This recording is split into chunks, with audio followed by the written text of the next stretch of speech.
തനിക്കെതിരെയുള്ള ലഹരി കേസ് റദ്ദാക്കാൻ കോടതിയെ സമീപിക്കാൻ ഒരുങ്ങുകയാണ് ഷൈൻ ടോം ചാക്കോ. ഇക്കാര്യത്തിൽ ഷൈൻ ടോം ചാക്കോ നിയമോപദേശം തേടി. തനിക്ക് പങ്കില്ലാത്ത കേസിൽ തന്നെ പ്രതിയാക്കിയെന്ന് ചൂണ്ടിക്കാട്ടി കോടതിയെ സമീപിക്കാനാണ് ആലോചന. എസ് ശ്യാംകുമാർ വിവരങ്ങൾ വച്ചിരുന്നു. ശ്യാം, നല്ലൊരു അഭിഭാഷക ഉപദേശത്തെ തുടർന്നുള്ള നീക്കമാണെന്ന് തോന്നുന്നു, ലോജിക്കുള്ള നീക്കമാണെന്ന് തോന്നുന്നു. ശ്യാം, നിയമപരമായി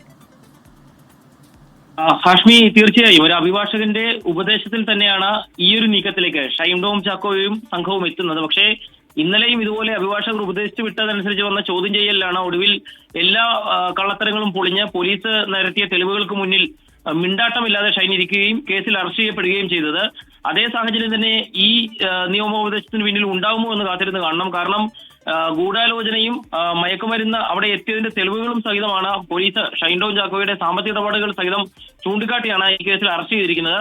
അത് കോടതിയിലേക്ക് എത്തിയാൽ ഇനി കോടതിയുടെ ഭാഗത്തു നിന്നുണ്ടാകുന്ന പരാമർശങ്ങൾ കൂടി അത് ഈ കേസിനെ പ്രതികൂലമായി ബാധിക്കുമോ എന്ന് സംശയിക്കേണ്ടിയിരിക്കുന്നു. ഏതായാലും ഷൈനിന് കിട്ടിയ നിയമോപദേശ പ്രകാരം കോടതിയെ സമീപിക്കാനാണ് ആലോചിക്കുന്നത്. പക്ഷെ അത് അന്തിമമായ ഒരു തീരുമാനത്തിലേക്ക് എത്തിയിട്ടില്ല. ഏതായാലും കോടതിയിൽ പോയാൽ അത് തിരിച്ചടിയാകുമോ എന്നുള്ളത് വീണ്ടും പരിശോധിക്കുമായിരിക്കും.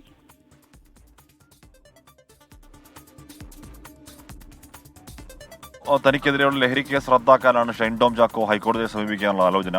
ഷൈൻ ടോം ചാക്കോ ഇക്കാര്യത്തിൽ നിയമ തേടിയിട്ടുണ്ട്. എന്താണ്, തനിക്ക് പങ്കില്ലാത്തൊരു കേസിൽ തന്നെ പ്രതിയാക്കി എന്നാണ് ലീഗൽ സൈഡ് ഷൈൻ ടോം ചാക്കോ മുന്നോട്ട് വെക്കുന്നത്. അപ്പോൾ അത് കോടതി എങ്ങനെ നിൽക്കുന്നത് കാണാം.